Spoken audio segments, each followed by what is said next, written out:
Well, we've certainly heard a lot from politicians, pundits, as well as law enforcement officials since last week's deadly attacks on soldiers in both Quebec and in our nation's capital. And we are also hearing about some racist backlash, incidences like that mosque in Cold Lake, Alberta being desecrated. But reaction like that is not how most Canadians are responding at all. And we want to share and show you a video right now.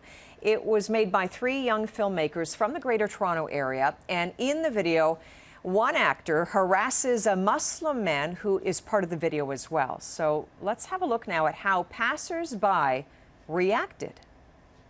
Devin's going to play the Caucasian man that verbally abuses him. And this is based on the events that happened in Ottawa. We're going to see if people feel safe to be around Muslims or people that look like Muslims. Let's see what happens. You know, are you planning on taking the bus? I'd suggest that you take another ride then. Why? Well, look at how he's dressed. So what? So, you know what? You can't stereotype and judge people by their clothes or their nationality or anything else. You know what I mean? What happened there, it was an incident of fanatics. I do understand. Everybody cannot be punished like that. How many friends of mine are Muslims that have, you know what? True Muslims do not believe in that. It's fanatics. It's crazy people. Right. You can't punish everybody in the world for a crazy person. Trying to, you know. You, man, what the hell? Why would you call him a terrorist just because he's dressed like that? Sir, excuse me, you're gonna have to come with me? Why is he gotta go with you? Because I want to get him away from this building. No, you stay right where you're at. What? You stay here. No, well, this is a social experiment. Yeah, it is a social experiment, as you heard, but as you also saw in that video, at one point, the 2 individuals come to blows over this. So let's find out what our news panel thinks of this. Joining us today, we have Andrew Cohen. He's with the Ottawa Citizen. Also with us, Wayne Spear. He's a contributor to the Huffington Post and is in downtown Toronto. So thanks for joining us, both of you. Have you both had a chance to see this video? Maybe, Andrew, I'll start with you. It's received a lot of views, more than 250,000 views since it was posted Monday. Andrew, have you had a chance to see it? And what do you think, if you have? Well, I have, and it's reminding me of generally the response of the last week. I got a lot of calls from international media, like many of us did, who happened to be here in Ottawa during the events. And many of the assumptions were there is going to be a backlash in Canada to Muslims. I got this from a number of people. What is the state of the backlash, or what is the state of the antagonism toward Muslims? And I said, up to now, other than a few incidents, there hasn't been a backlash. And I think what this video suggests is that Canadians tend to be tolerant. They are what the cliche says they are, which for the most part are people who were not quick to blame one ethnicity for what happened, and we're generally people who are sensitive to the rights, I suppose, and the dignity of other people, and I think that comes through. Yeah, so Wayne, generally what we see is, you know, it's a bus stop setting, and you see one individual, the individual in the gray, who's an actor, comes, you know, across as essentially being racist against the Muslim individual, dressed in white, who's also an actor, but you see the man in the black leather jacket who is on the streets, and this isn't on the streets of Hamilton, no less, where, of course, Corporal Cirillo, that was his hometown. You can imagine, Wayne, just how raw the emotions are, and yet the man in the black jacket vigorously defending this Muslim individual, saying this is not what, you know, the individuals that are causing a problem for us in this country.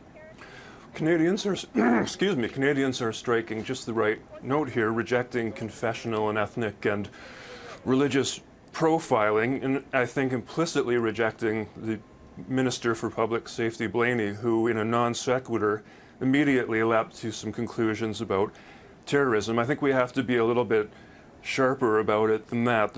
The people who mean you harm may very well look a lot like you and speak in the same dialect. That's something that we've yet to absorb, and I think Canadians should be commended for this. But we don't know, you know, if you took this to another city, what the reaction might be. And we know, even from Muslims, you know, across this country, Andrew, some who are saying, you know, that they get different looks now since that attack that happened a week ago, that they are concerned about, you know, something of a violent nature unfolding wherever they might, you know, pray or gather in groups. So that is still a concern. But how we come together in this country is so key right now, many would say as well. Yes, and you know, without exaggerating this, I think the country has reacted with a great even-handedness.